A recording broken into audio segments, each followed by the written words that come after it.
阿媽 Bro，大家好，又係我毛同大家傾創業。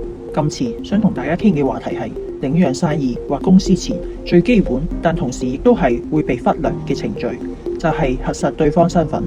究竟我哋眼前所見嘅呢個人係邊個呢？當想領養一盤生意或公司返嚟，我哋需要知道邊個係最終權益人，簡稱 UBO。本港某啲銀行將 UBO 定為 10% 或以上公司股權持有人。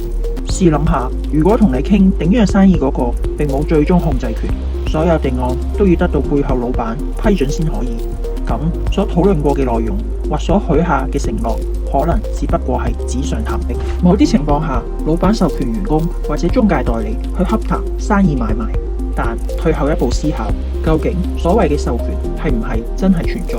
即使係，所授予嘅權個尺度又去到幾闊呢？其次，核實身份當然就係可防止詐騙。究竟對方真實身份係唔係佢口中所指嗰個人呢？而要知邊個係最終權益人，有幾個步驟，呢個我哋下集再講。上集提到喺領養生意或公司返嚟之前，應該要核實對方身份。咁到底有咩方法知道邊個係嗰間公司嘅最終權益人呢？第一步，我哋要確定對方買家係一間有限公司，定係只係純粹持有商業登記證 DR， 俗稱無限公司嘅獨資或合夥經營人。第二步，如果係有限公司，究竟間公司目前有幾多位股東，而每個股東嘅持股量分別又係幾多？如果係無限公司，現時嘅獨資經營人或合夥人係邊個同有幾多位？確定完對方嘅身份後，我哋就要確定賣方全體股東或合夥人係唔係一致同意出讓生意。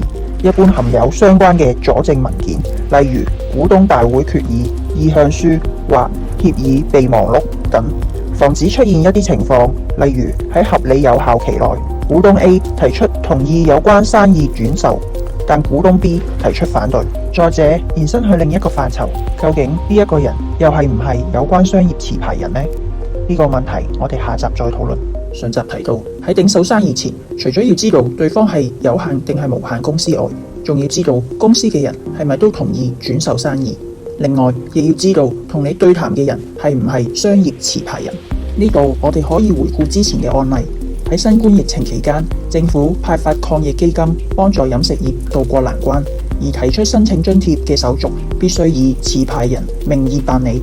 正因為咁，當中就發現原來坊間有唔少食肆嘅持牌人並唔係餐廳經營者，原因可能係上手租客租約期滿後遺留落嚟嘅場地連同裝修、牌照等轉讓咗俾業主，又或者新接手生意嘅經營者貪方便，省略轉讓牌照持牌人嘅所需手續，維持上手東主名義下持有食肆牌。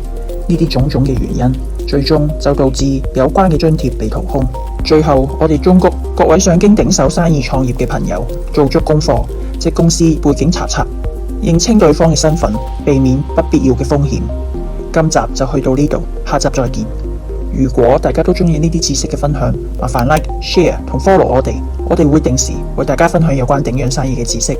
最後提提大家，你哋而家睇緊嘅係阿麥拍 Amo Pro。